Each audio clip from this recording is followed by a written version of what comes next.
Hey guys, welcome back to the channel. Today we're looking at my 97 Grand Caravan. The gauges, I think I've had some footage of that. I don't know if I've shared it with you, but they would not work right away.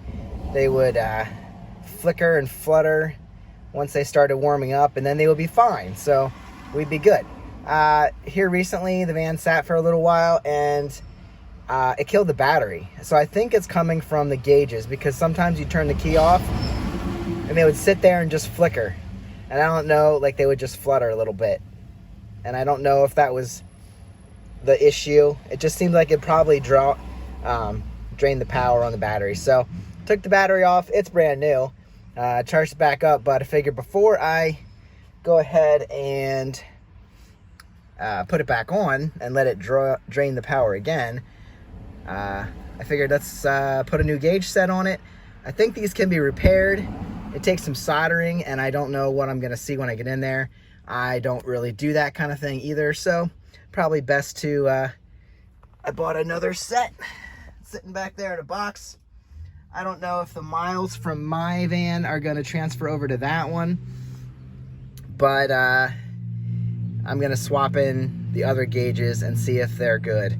They're said to be good. They came off eBay, you know, we trust eBay.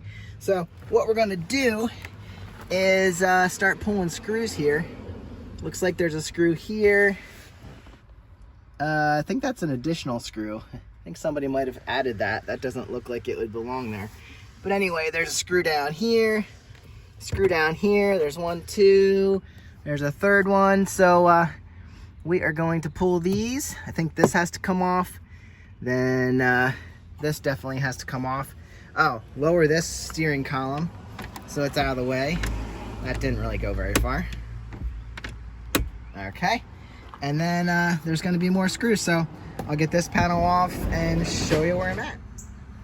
There's also two screws hiding right there. So we're going to pull these two out, and then I forced this a little bit because I wasn't sure.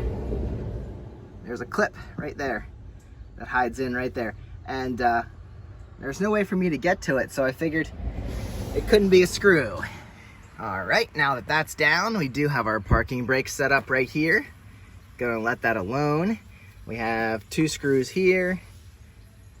Actually, maybe we just need to take that one out. We'll take that down if we need to. That would release this, but I'm not sure we need to do that. There's a screw over here, which we could take out if we need to, but I'm just gonna focus on this guy. Yeah, we might need to take all those out. Looks like this should come down, this should come down. All right, so I'm gonna take out the one on here, the one on the other side, this one, and this one. Now you can see that one screw out of this, that just pulls right out. Clips on there also. Set that down there. More screws, there's one there and one there, so we'll pull both of those, and then maybe we can reveal some. Oh, sweet, that's ready to come up. Just, whoops, sorry. Just be gentle, because there are going to be things that could break, especially since it's a 97. All right, so that's free. There's going to be a traction button to worry about. Lift that up. Probably gonna disconnect the traction button if I have to. And it's probably just clipped on the back. I'll show you that then. But two more screws. I'll get this out of the way and show you. Traction control button is held in by two more screws, so you have to unscrew them from the back side if you have that. Or it looks like you could unplug it from in there and just pull that out, but this was the easiest, most noteworthy thing I could tell what to do. So now, do I see more screws? Yep, I got another screw there. Probably another one on the other side. Yep, so two more screws it looks like.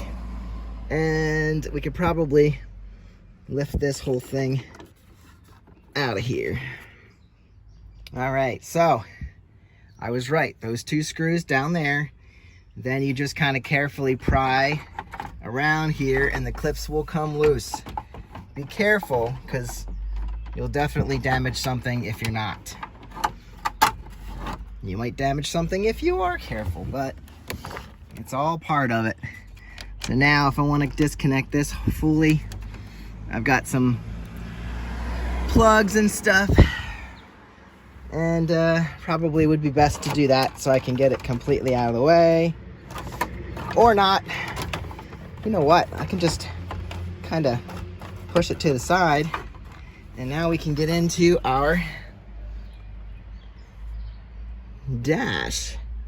Looks like we have 2 screws on this side, and I think 2 screws on that side, and we should be able to lift it out.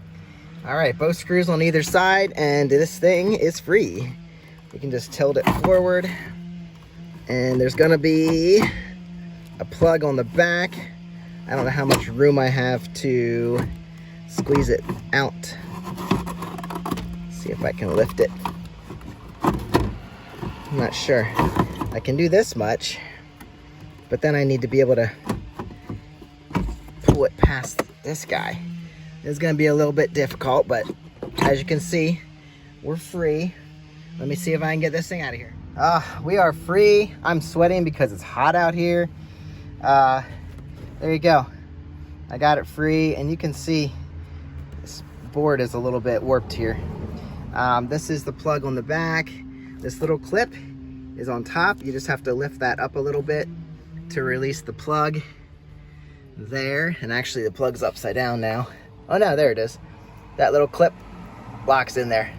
So this would actually drive. I believe this would drive without this installed. Since I don't have a battery installed, I really can't find out. So we should get out a new one. I don't want to get them mixed up.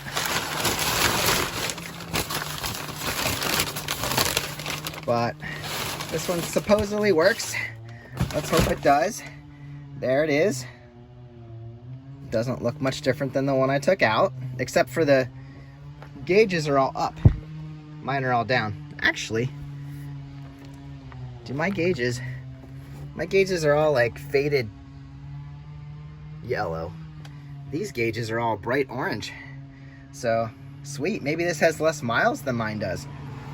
I don't know if mine's just super faded. I never thought about it, but you can see the difference here. So now all I gotta do is fish this one back in. Oh, this is from a 99 Caravan 3.3. Does that say? Oh, auto, I guess, automatic. Hopefully this fits right in. Let's flip this over. This looks slightly different as far as the plug goes, but I'll count the pins. Hopefully it is exactly the same. Let's see, 1, 2, 3, 4, 5, 6. 1, 2, 3, 4, 5, 6. Well, we're gonna hope. We're gonna hope that I didn't buy the wrong thing. Yeah. Should be right. Should be good, right? We can hope. All right, guys. Well, that's it for getting the dash out. If I'll make a video of putting it back together if I don't do it here, or I'll cut this all out and you'll never hear this. But like and subscribe, follow for reinstall and see if it works. Okay, well, the eBay ad said that this would fit a 96 through a 2000. So even though the plug is different, I guess it'll fit just fine. So I'm gonna go ahead and try and plug it in at the very least. Then I'm gonna go get my battery and throw the battery in, see if it lights up, see if we're in business, see if it's not flickering or doing anything weird. If it does, then it's probably not my gauges, probably something else, probably a shorted wire somewhere. I did open up this circuit board real quick to see if I saw any burnt circuits, and I don't know my circuits. I don't do this kind of thing, so somebody else might notice something. I haven't seen anything jumping out at me, but I'm sure there's probably an issue in there, especially if I hook this one up and it works. So I mean, there might be something in there I'm not seeing. I just figured I'd open it up and be like, oh, look at that. Yep, there's a problem. But I'm not an electrician, and I'm not seeing it. So anyway, I'm gonna go ahead, fish this one in there, plug it in. Like I said, get the battery, see if anything fires up. I'm kind of, actually, I wonder if the battery, if I don't put any gauges in, the battery wouldn't drain. So it would be fine. I could just run it like this, no dash. Yeah, that would be cool. I'll just put this stuff back together and not worry about it anymore. Just kidding. Okay, I'm gonna go get the battery.